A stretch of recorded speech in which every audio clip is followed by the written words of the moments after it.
escritura en el Evangelio de Lucas. Y así como estamos de pie, leemos todos juntos Lucas capítulo 2 y vamos a leer del versículo 1 al 20. Lucas capítulo 2 y vamos a leer de los versículos del 1 al 20. Leemos en Nueva Traducción Viviente.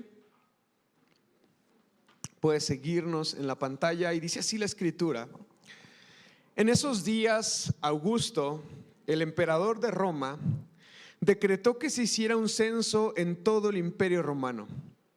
Este fue el primer censo que se hizo cuando Cirenio era gobernador de Siria. Todos regresaron a los pueblos de sus antepasados a fin de inscribirse para el censo. Como José era descendiente del rey David, tuvo que ir a Belén de Judea, el antiguo hogar de David. Viajó hacia ahí desde la aldea de Nazaret de Galilea. Llevó consigo a María, su prometida, quien estaba embarazada. Y mientras estaban ahí, llegó el momento para que naciera el bebé. María dio a luz a su primer hijo varón. Lo envolvió en tiras de tela y lo acostó en un pesebre porque no había alojamiento disponible para ellos. Esa noche había unos pastores en los campos cercanos que estaban cuidando su rebaño de ovejas. De repente apareció entre ellos un ángel del Señor y el resplandor de la gloria del Señor los rodeó. Los pastores estaban aterrados, pero el ángel los tranquilizó. No tengan miedo, dijo, les traigo buenas noticias que darán gran alegría a toda la gente. El Salvador, sí, el Mesías, el Señor, ha nacido hoy en Belén, la ciudad de David. Y lo reconocerán por las siguientes señales: encontrarán a un niño envuelto en tiras de tela, acostado en un pesebre. De pronto se unió a ese ángel una inmensa multitud, los ejércitos celestiales que alababan a Dios y decían: Gloria a Dios en el cielo más alto y paz en la tierra para aquellos en quienes Dios se complace. Cuando los ángeles regresaron al cielo, los pastores se dijeron unos a otros: vayamos a Belén, veamos esto que ha sucedido y que el Señor nos anunció. Fueron deprisa a la aldea y encontraron a María y a José, y ahí estaba el niño acostado en el pesebre. Después de verlo, los pastores contaron a todos lo que había sucedido y lo que el ángel les había dicho acerca del niño. Todos los que escucharon el relato de los pastores quedaron asombrados, pero María guardaba todas estas cosas en el corazón y pensaba en ellas con frecuencia. Los pastores regresaron a su rebaño, glorificando y alabando a Dios por lo que habían visto y oído, y todo sucedió tal como el ángel les había dicho. Pueden sentarse.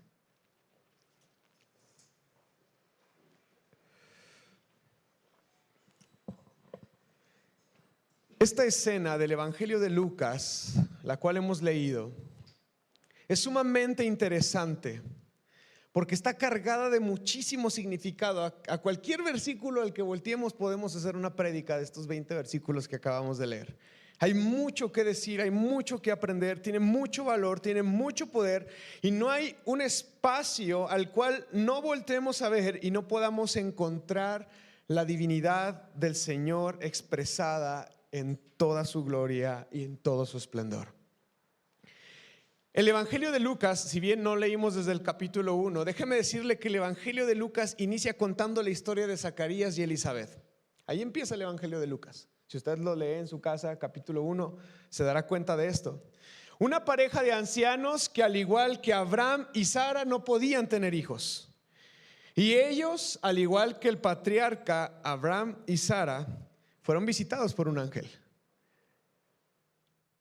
Y así como Dios le dio un hijo a Abraham, que fue Isaac, y así inició toda la historia de Israel, de igual manera Dios está por hacer algo totalmente nuevo con este comienzo en Zacarías y Elizabeth a través de su hijo, que es Juan el Bautista. porque este Juan sería un precursor que cumpliría la profecía de ser el hombre que vendría a preparar a Israel y sus corazones para encontrarse con Dios. Todos recordamos la predicación de Juan el Bautista: arrepentíos porque el reino de los cielos se ha acercado. Todos reconocemos la encomienda de Juan el Bautista, que él decía que él había venido a que todos los montes fueran rebajados y todas las laderas y los ríos fueran rellenados, para que el camino fuera emparejado, para que el rey pudiera caminar y andar entre ellos. Esa era la tarea de Juan el Bautista. Y al igual que en el inicio con Abraham y Sara, el evangelio de Lucas inicia con Zacarías y Elizabeth, una pareja de ancianos que no pueden tener hijos y que están siendo visitados por Dios. Ahora, yo me pregunto, ¿cuántos de los hombres y mujeres de esa época, cuántos de ellos esperaban con ansias a un Salvador? Y hay que hacernos esta pregunta: ¿cuántos de ellos esperaban, anhelaban ver la salvación del Señor? Pero no me refiero a una espera teórica, a un sueño guajiro, que el Señor lo haga ya, porque yo te aseguro que todo judío en el primer siglo sabía que el Señor iba a enviar un Mesías, sabía que tenía que venir un libertador de algún lado. Simplemente basta con estudiar la historia del primer siglo para ver cuántos Cristos, cuántos falsos Cristos se levantaron y cuántos movimientos los apoyaron, porque esperaban, realmente anhelaban ver a un Salvador, ver a un Mesías. Pero no me refiero a esta clase de espera donde, pues ya lo sabemos y si Dios quiere lo va a hacer. No me refiero a esa clase de espera, sino me refiero a una espera que se vuelve activa, una espera que está despierta, que es intencional. Por ejemplo, si siguiéramos leyendo del versículo 21 en adelante del capítulo 2 de Lucas, encontramos a dos ancianos que tienen una espera activa por el Salvador. Cuando María y José llegan al templo para presentar a Jesús, hay un anciano que se llama Simeón, que se acerca y reconoce que Él es la salvación del Señor para Israel, y alaba a Dios porque él sabía que el Señor le había prometido que él no iba a morir sin antes ver la salvación de Israel, porque tenía una espera activa, una esperanza que lo hacía vibrar, caminar y andar en base a lo que él aguardaba. Y también estaba esta otra mujer, Ana la profetisa, una mujer que quedó viuda desde muy joven y que había dedicado su vida a servir en el templo con ayuno y oración. Y cuando ella ve al niño, empieza a alabar al Señor y a correr la noticia por todo lugar.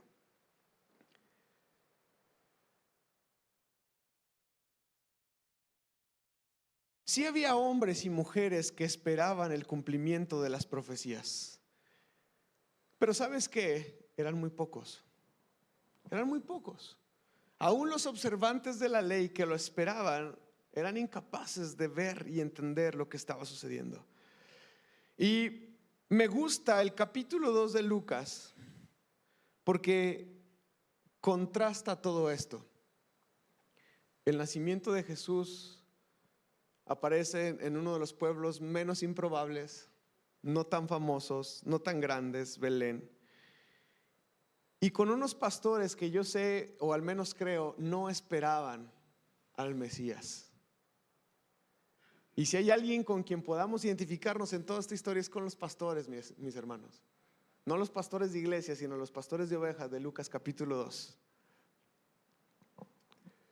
No tenían una expectativa sobre ello, no tenían una expectación sobre la venida o el nacimiento del Salvador.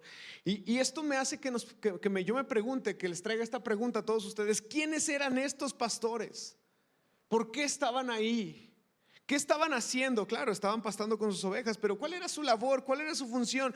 ¿Por qué a los pastores se les aparece un ángel? ¿Por qué no a los líderes religiosos? ¿Por qué no a la gente rica de la época?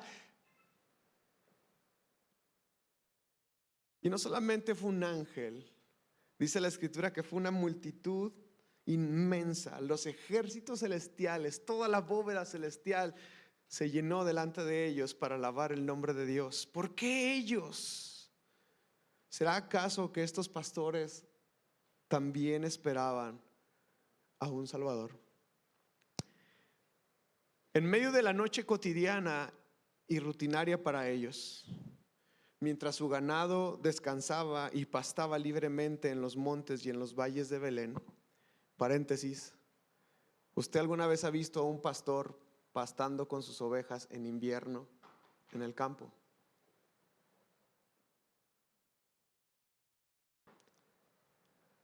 Los pastores salían con su ganado entre abril y septiembre. Un dato curioso solo por el tema de la fecha.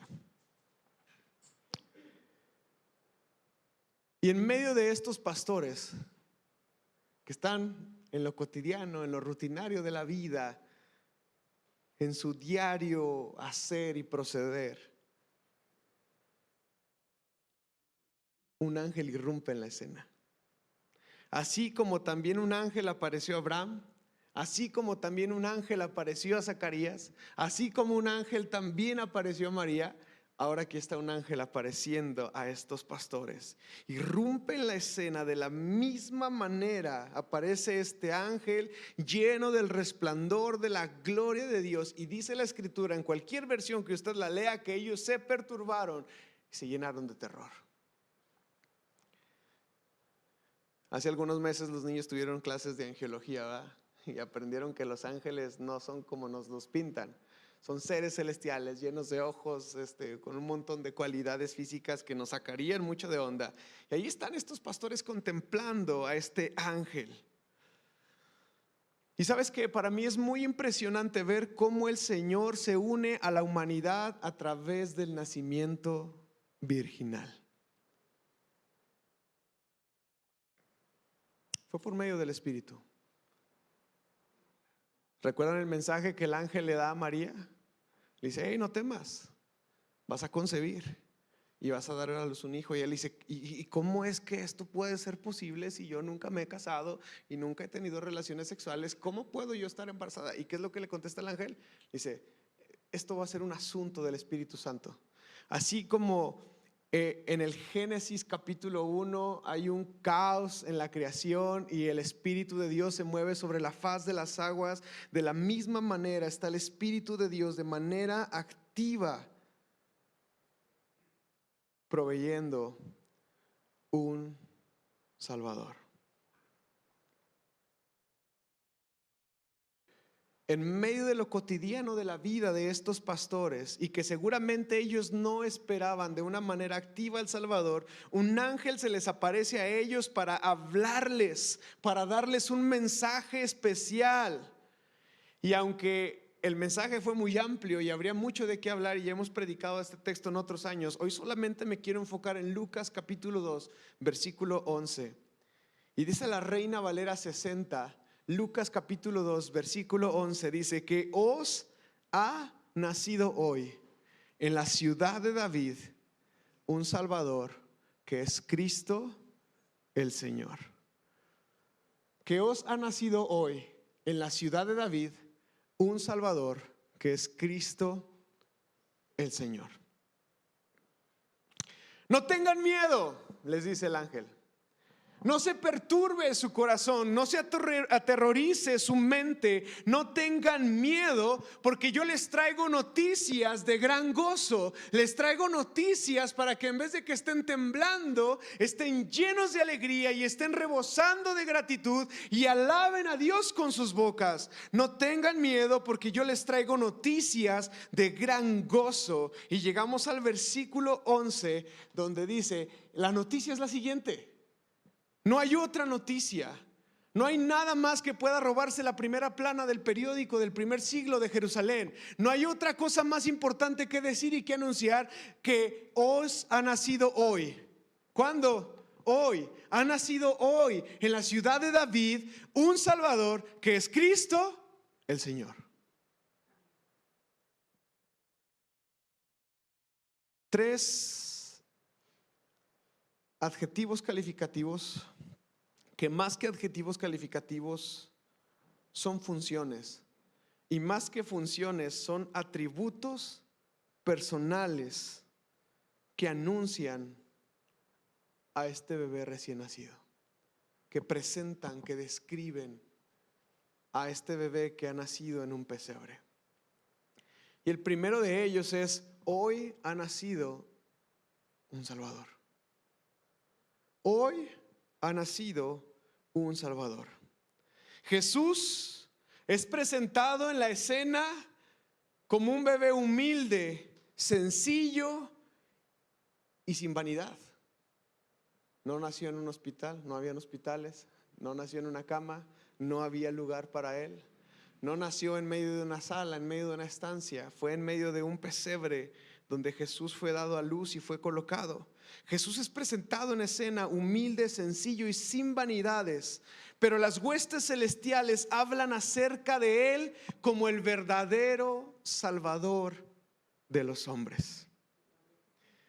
Un Salvador, mis hermanos, no alguien que necesita ser salvado, sino alguien que ha nacido siendo Salvador. Amén. Eso es sumamente maravilloso para cada uno de nosotros. Ha nacido hoy un Salvador. Y el ángel en el capítulo 1 de Lucas le dice a María que ese bebé, ese niño que llevaría en su vientre, tendría el nombre o llevaría el nombre de Jesús. Un precioso nombre que significa el Señor salva. El Señor salva. ¿Y se acuerda lo que predicamos hace 15 días acerca del nombre de Yud-Heh-Vav-Heh, Jehová, Yahvé? De la conexión que tenía con el nombre de Adonai, que significaba salvación. Que Jesús era una derivación de ese nombre de Yahvé, Jehová, Yeshua, Jesús. Este bebé se llamaría Jesús, que significa el Señor salva. Pero no solamente dice que su nombre es Jesús, sino que habla específicamente de él como un Salvador, que en griego Lucas utiliza la palabra soter para describir a este Jesús como alguien que es un Salvador o un libertador. Un Salvador o un libertador. ¿Qué significa esto? Es la liberación, puede ser de un peligro o un sufrimiento. Tiene que ver con liberar o proteger, traer victoria, salud o preservar. Todo eso es un Salvador. El asunto aquí está en que hoy en día este lenguaje, esta palabra es tan común, es tan coloquial, la usamos tan seguido que quizás le hemos quitado peso al significado de esta palabra. ¿Sí? Nos faltan 10 pesos y alguien llega y dice: ten, aquí está, ay, eres mi Salvador, muchas gracias. Y por cosas tan pequeñas titulamos, nombramos: me has salvado, eres mi Salvador, me has rescatado. Pero el Salvador, en la connotación en la cual Lucas nos está hablando acerca de Jesús, tiene que ver con alguien que viene a liberarnos de un peligro o de un sufrimiento. Alguien que o libera o nos protege de los mismos, nos trae victoria o nos preserva salud. ¿Está entendiendo? Ese es el papel, ese es el rol de este Salvador. Era un título, escúcheme bien, que al menos en la cultura griega o grecorromana solamente se le atribuían a las divinidades como Zeus, Apolo y Hermes. Y de hecho solamente a 2 gobernantes romanos se les llegó a decir Soter, Salvador. A ninguno de los César se le atribuyó el nombre de Salvador. Escuche bien esto, porque lo que quiero describir con todo este contexto cultural es que no era una palabra que se usara a la ligera. No era una palabra que se le dijera a cualquier gobernante o a cualquier líder. ¿Me estoy explicando? El Salvador era una palabra que prácticamente solamente estaba atribuida a los dioses griegos de Roma.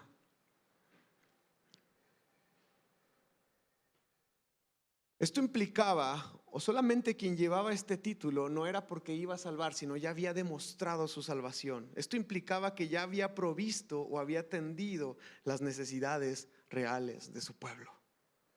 Y ok, nos queda claro que Jesús era un Salvador, pero Él nos iba a salvar ¿de qué? ¿De qué es lo que Jesús nos salva? ¿Del hambre? ¿De la guerra? ¿De la peste? ¿Del sistema opresor? ¿De los impuestos? ¿De las injusticias? El Señor vino a salvarnos de todas y cada una de estas cosas. Pero no solamente Jesús vino a ser un Salvador material y de cuestiones humanas. Él vino a salvar a su pueblo. no solamente de Roma, sino de sus pecados, de su condenación eterna y de sí mismos. ¿Está entendiendo? Las dimensiones enormes que implican que Él sea nuestro Salvador. Él vino, escuche bien, Él vino a salvarnos de la ira de Dios. Jesucristo vino a salvarnos de la ira de Dios. Mira lo que dice Juan 3:16 y 17. Juan 3:16 y 17. Pues Dios amó tanto al mundo que dio a su único Hijo para que todo aquel que crea en Él no se pierda, sino que tenga vida eterna. Dios no envió a su Hijo para condenar al mundo, sino ¿para qué? ¿Para qué? Salvarlo por medio de Él, de la condenación eterna. Dios envió a su Hijo Cristo Jesús para que nosotros fuésemos salvos de la condenación eterna. Así que cuando este ángel está delante de estos pastores y le está diciendo: les traigo una noticia nueva de gran gozo, ha nacido hoy en la ciudad de David un Salvador, no era cualquier cosa. No era cualquier cosa, mis hermanos. También dice este ángel que ha nacido hoy en la ciudad de David el Cristo. El Cristo o el Mesías, depende en qué contexto cultural lo leamos, porque el Cristo es griego, Mesías es hebreo, es prácticamente y es exactamente lo mismo. Cristo no es un apellido, no es que Jesús se llamara Jesús y se apellidara Cristo, no, es una descripción de su función. Él era y es nuestro Mesías, nuestro Salvador. Este Jesús era el enviado prometido que todas las naciones esperaban. Mesías o Cristo, que es lo mismo. A los pastores se les dice que ellos van a encontrar a un Mesías, y la señal de que Él es el Mesías es que lo van a encontrar envuelto en pañales, recostado adentro de un pesebre. Y todo eso tiene un montón de implicaciones teológicas enormes, en las cuales no me voy a meter hoy por causa de tiempo, pero esa era la señal de que Él era el Mesías, que iba a estar envuelto en pañales en un pesebre. La pregunta es: ¿qué es un Mesías? ¿Qué es un Cristo? Es un ungido, es una persona elegida. Y desde el Antiguo Testamento, cuando se le daba a alguien una posición de autoridad, se derramaba aceite sobre él, se ungía a esa persona, y de esa manera se representaba que había sido apartado para una tarea específica o para el servicio de Dios. En otras palabras, el que alguien fuera ungido, el que alguien recibiera unción sobre su cabeza, significaba que había sido elegido por Dios. Por eso cuando Jesús entra a las aguas bautismales y sale de ahí, no hay mejor forma de representar el que el Señor unge a Jesucristo y derrama su espíritu, su aceite sobre él, que el que una paloma descienda sobre Jesús.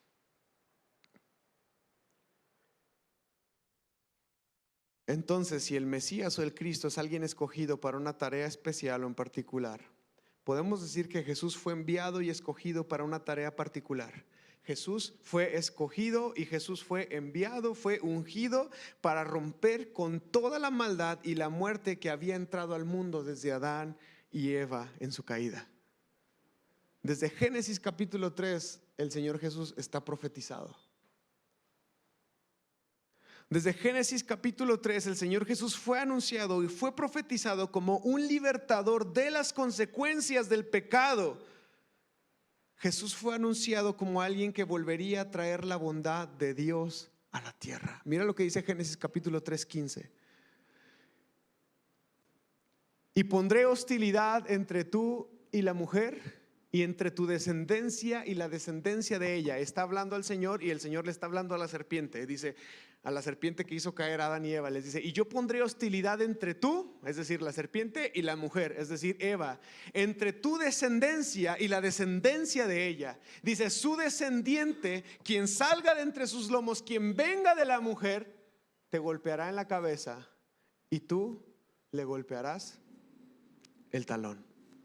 Mientras tú golpeas su talón, mientras tú dañas el caminar del hombre, mientras tú haces que la maldad y el pecado y la muerte entren a la humanidad, Él te va a pisar, Él te va a destruir la cabeza, y quedarás vencida para siempre. Posteriormente, el Señor Jesús fue anunciado en Abraham, en David y en todos los profetas del Antiguo Testamento. Ellos dicen que Él será rey y que todo el mundo lo seguirá como rey, que Él traerá paz, armonía, bondad y sanidad. Y perderíamos mucho tiempo citando un montón de profecías que hablan acerca de la venida de Jesucristo. Jesús es el hombre que vino específicamente a cumplir estas antiguas profecías. Jesús es el hombre que vino a cumplir estas antiguas promesas. Él es del linaje de David, Él es del linaje de Abraham, y Él anuncia no solamente que el reino ha llegado, sino que el Señor Jesús viene y confronta los efectos de la maldad en la humanidad. Y el Señor Jesús viene y empieza a sanar a los enfermos, empieza a perdonar a los pecadores, empieza a arrancar la maldad de sus corazones. Y no solamente eso, sino que el Señor carga sobre sí mismo con la maldad de toda la humanidad. Él aplasta a la serpiente, pero la serpiente lo muerde a él. Y esto es una tragedia. O bueno, al menos sería una tragedia si Jesús no hubiese resucitado de entre los muertos. Pero como el Señor Jesús resucitó, ahora Él tiene el poder sobre la maldad y sobre la muerte. Ahora ese poder de Jesús está disponible para cada uno de nosotros para poder contrarrestar los efectos de la maldad y de la muerte entre los hombres. Amén a eso. Ese poder está disponible para nosotros para poder contrarrestar los efectos de la maldad y de la muerte entre los hombres. Y sí, tú dirás, pues Jesús ya vino y el mal continúa. Eso es cierto. El reino de los cielos es un reino que está siendo ganado progresivamente entre los hombres. Pero un día el Señor Jesús, ese mismo Mesías que vino como un bebé a este mundo, volverá como un hombre adulto una vez y para siempre, y destruirá para siempre a la serpiente y restaurará la bondad del huerto entre los hombres. Este es el Mesías prometido y que estaba naciendo en ese momento de Lucas capítulo 2 versículo 11. Así que este ángel dice: les tengo una noticia de gran gozo. Ha nacido hoy en la ciudad de David un Salvador, que es Cristo, y último, que es Señor.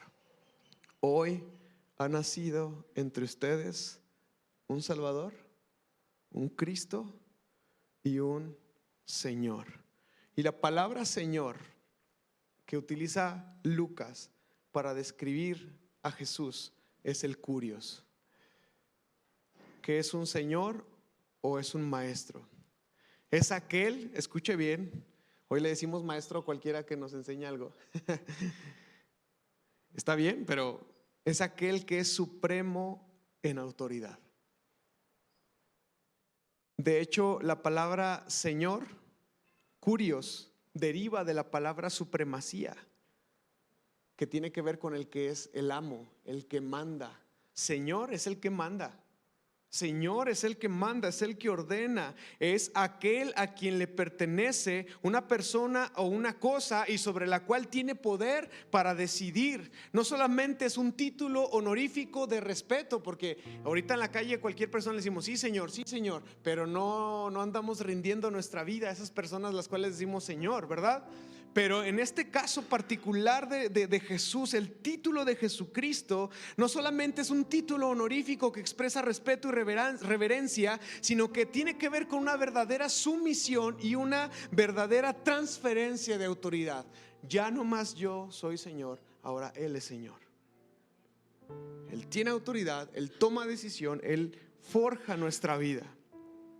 Y en medio, mi hermano, de un mundo caótico donde Roma se había vuelto dueña de toda y de todos, porque era terrible la forma en la que Roma gobernaba sobre Israel y sobre los demás pueblos. En medio de un mundo caótico donde era prácticamente imposible hacer algo con libertad, pues serás víctima del señorío de Roma y de César. Jesús viene a revolucionar todo eso.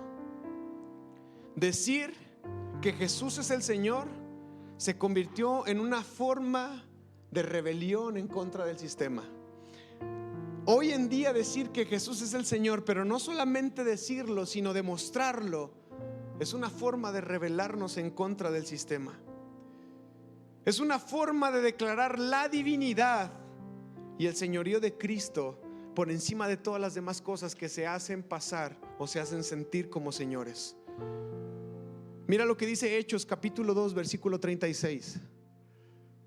Por lo tanto, que todos en Israel sepan sin lugar a dudas que a este Jesús, a quienes ustedes crucificaron, Dios lo ha hecho tanto Señor como Mesías. Al que ustedes menospreciaron, al que ustedes le escupieron, al que ustedes lo hicieron basura, a ese hombre al cual lo cargaron de aflicción y de vituperio, al cual lo crucificaron desnudo y lo exhibieron públicamente, ese hombre, el Señor, Dios, lo ha hecho Señor y Cristo.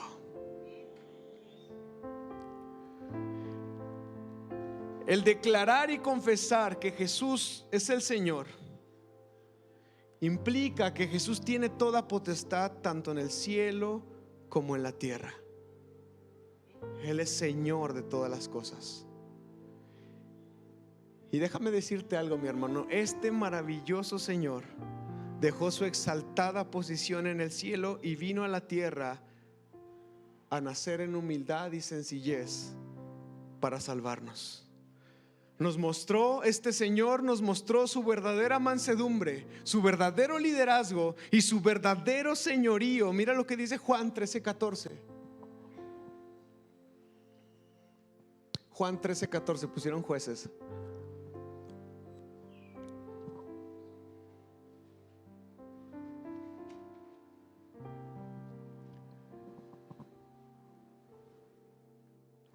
Y dado que yo, su Señor y Maestro, les he lavado los pies, ustedes deben de lavarse los pies los unos a los otros. Jesús es la verdad, y más que Salvador y más que un Mesías, Jesús es el Señor. Jesús es el Señor. Jesús es el Señor. Ha nacido hoy el Señor. Mira lo que dice Filipenses capítulo 2 versículos 9 al 11. Por lo tanto, Dios lo elevó al lugar de máximo honor y le dio el nombre que está por encima de todos los demás nombres, para que ante el nombre de Jesús se doble toda rodilla en el cielo y en la tierra y debajo de la tierra, y toda lengua declare que Jesucristo es el Señor, para gloria de Dios Padre. ¿Puedes declarar eso? ¿Por qué no lo haces? Abre tu boca, dilo. No me lo digas a mí, dilo. Jesús, tú eres el Señor. Tú eres el Señor. Eres el Señor de mi vida. Eres el Señor de mi hogar. Tú eres el Señor. Para que toda lengua declare que Jesucristo es el Señor, y eso da gloria a Dios Padre. Y mi hermano, aun cuando todo esto es maravilloso, también es confuso. ¿Cómo es posible que el Mesías prometido y Salvador del mundo y Señor de todas las cosas nacería en esas condiciones? Hijo de una adolescente virgen, no casada, en medio de un establo, en un pesebre, celebrado por pastores y no por ricos y gente de poder. El reino de Dios, mi hermano, fue revelado primero a los lugares sucios y a los pobres, porque Jesús está aquí para traer salvación, volteando al mundo de cabeza. Yo le dije al principio de este sermón, si hay alguien con quien podemos identificarnos, es con los pastores sucios y pobres, a los cuales el reino de los cielos se les revela antes que a los ricos y poderosos.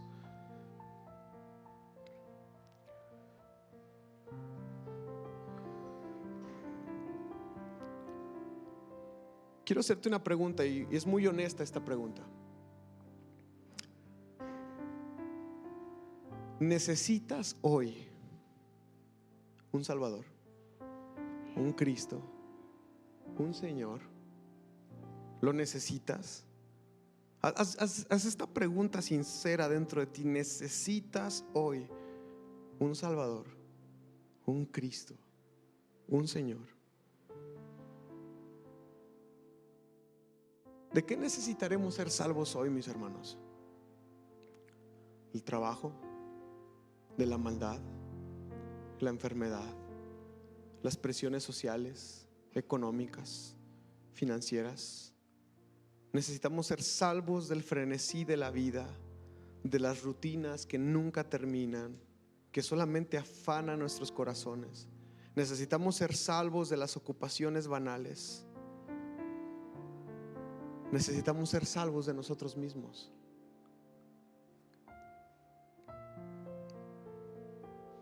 Hace 2000 años nació un Salvador,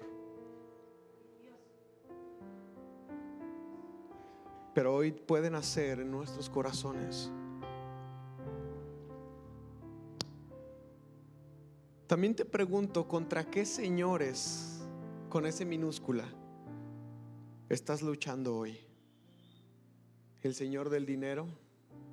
¿El señor del trabajo? ¿El señor de la vanidad? ¿El señor de la deuda, de las ocupaciones, de la sospecha? ¿El señor de delirio, de persecución? ¿El señor de las drogas? ¿El señor del alcohol? ¿El señor de la lascivia? ¿Contra qué señores estás luchando hoy? ¿Cuántos señores hay dentro de tu vida hoy? ¿Quién está gobernando tu vida hoy? ¿A quién le has entregado tu vida, tu tiempo, tus pensamientos? Porque nosotros adoramos aquello a lo cual nosotros nos rendimos. ¿Y a quién le dedicas tu tiempo? ¿A quién le dedicas tu devoción? ¿A quién le dedicas tus pensamientos?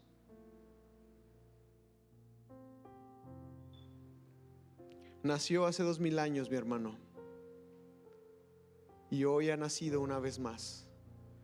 Hoy puede nacer en tu vida y darte verdadera libertad. Necesitamos un libertador, pero también necesitamos un verdadero Señor sobre nosotros.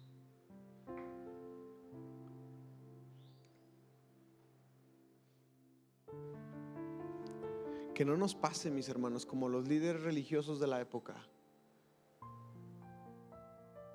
que se la vivían esperando un Salvador, pero cuando el Salvador vino no supieron reconocerlo. Porque había otros señores aquí, porque había otros salvadores acá, porque buscaban libertad económica, política, social, pero no habían entendido que ellos necesitaban un Salvador que los librara de las consecuencias de su pecado y de la muerte eterna. Que no te pase igual que los líderes religiosos, que tú estés escuchando este sermón y tú digas: a mí de qué me sirve todo eso, lo que yo necesito es una casa, lo que yo necesito es un carro, lo que yo ¿Quién está gobernando tus pensamientos, tu corazón y tu entendimiento? ¿Dónde está nuestro corazón? Quiero invitarte a que hagamos una oración, nos pongamos de pie.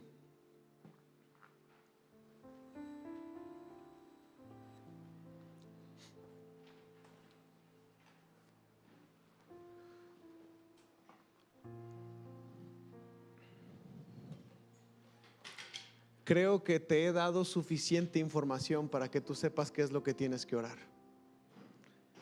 Así que hoy no voy a guiar una oración. Creo que te he dado suficiente entendimiento. Bueno, el Espíritu lo ha hecho, el Señor lo ha hecho. Hoy reconoces, hoy entiendes lo que es un verdadero Salvador, lo que es un Cristo, lo que es un Señor. Y tú conoces tu vida, tú conoces tus necesidades. Hoy la bóveda celestial se llena de esta buena noticia. Una nueva de gran gozo. Ha nacido hoy en la ciudad de David un Salvador que es Cristo el Señor. Es Cristo el Señor. Si tú lo necesitas, si tú lo anhelas, ¿por qué no entregas tu vida hoy y le invitas a nacer hoy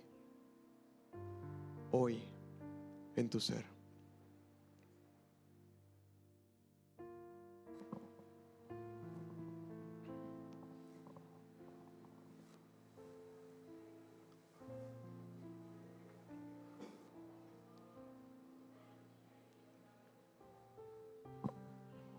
Señor, necesitamos ser salvos de tantas cosas, rescatados de la vanidad de nuestra mente y los anhelos de nuestra vida, protegidos del ataque del mal que viene desde afuera. Señor, necesitamos un Salvador. Y no hay nada, no hay nadie que pueda recibir ese título, solamente tú, Cristo. Te necesitamos a ti, Señor, y hoy elevamos nuestra voz en un anhelo profundo por ver tu mano obrando en nuestras vidas y en medio de nosotros. Ven, Señor, porque somos tuyos, porque te pertenecemos, porque cumpliste tu cometido como Mesías. Y aquella promesa hecha por Dios a los hombres en ti es posible. Hoy necesitamos de tu salvación, hoy necesitamos de tu intervención. Hoy anhelamos verte, Dios, en medio de nosotros y ver tu salvación alcanzándonos.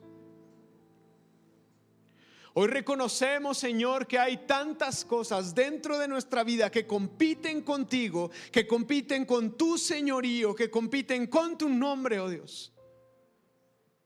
Pero hoy nuestra boca se abre para confesar y reconocer: tú eres el Señor. Tú eres el Señor. Tú eres el Señor. Eres el Señor nuestro. Tú eres el Señor. Te alabamos y bendecimos tu nombre. Ven a vivir, ven a morar, ven a habitar en nuestros corazones. Ven a vivir, ven a morar y ven a habitar en medio de nosotros. Que el Dios del cielo, que es santo e inalcanzable, se encarne en nuestra vida y nos llene de poder para ser transformados para gloria de su nombre. En el nombre de Jesús. Amén. Amén.